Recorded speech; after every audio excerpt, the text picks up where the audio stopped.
আসসালামু আলাইকুম রহমতুল্লাহি ওবরাকাতু। আল্লাহ তাআলার স্মরণই হচ্ছে জিকির। তা হতে পারে নামাজ আদায়ের মাধ্যমে, হতে পারে তাসবিহ তাহলিলের মাধ্যমে, হতে পারে দান খয়রাতের মাধ্যমে। আল্লাহ তাআলাকে যেভাবে স্মরণ করবে, মহান রব্বুল আলামিনও তার বান্দাকে সেভাবে স্মরণ করবে। রাসূল করিম সাল্লাল্লাহু আলাইহি ওয়াসাল্লাম বলেছেন, তোমাদের ঘরকে কবর বানিও না। কবরে যেমন কোনো আমলের সুযোগ থাকে না, তেমনি নিজেদের ঘর আমলহীন বানিও না। যদি নিজেদের ঘর আল্লাহর রহমত দ্বারা পরিপূর্ণ রাখতে চাও, তবে ঘরে নিয়মিত আল্লাহর জিকির করো। অপর হাদিসের মধ্যে এসেছে, রাসূল করিম সাল্লাল্লাহু আলাইহি ওয়াসাল্লাম বলেছেন, মুফাররিদ লোকেরা আগেভাগে জান্নাতে চলে গিয়েছে। সাহাবায়ে কেরাম এই কথা শুনে বললেন, হে আল্লাহর রাসূল, মুফাররিদ লোক কারা? রাসূল করিম সাল্লাল্লাহু আলাইহি ওয়াসাল্লাম এর উত্তরে বললেন, যারা আল্লাহ রাব্বুল আলামিনের বেশি বেশি জিকির করে।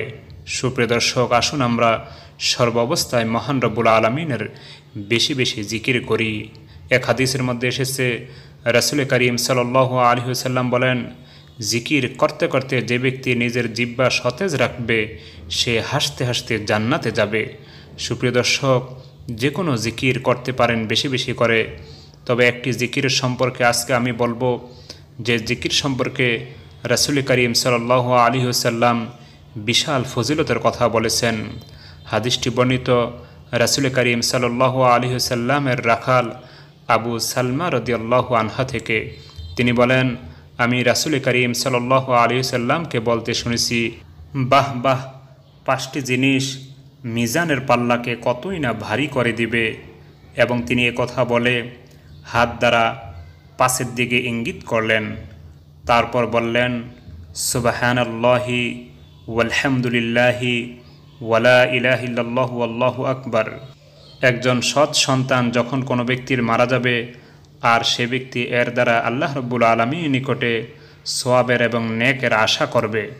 সুপ্রিয় দর্শক, এই হাদিস দ্বারা বোঝা যায়, এই 4টি বাক্য যদি নিয়মিত পাঠ করা হয়, মিজানের পাল্লা ভারী হবে।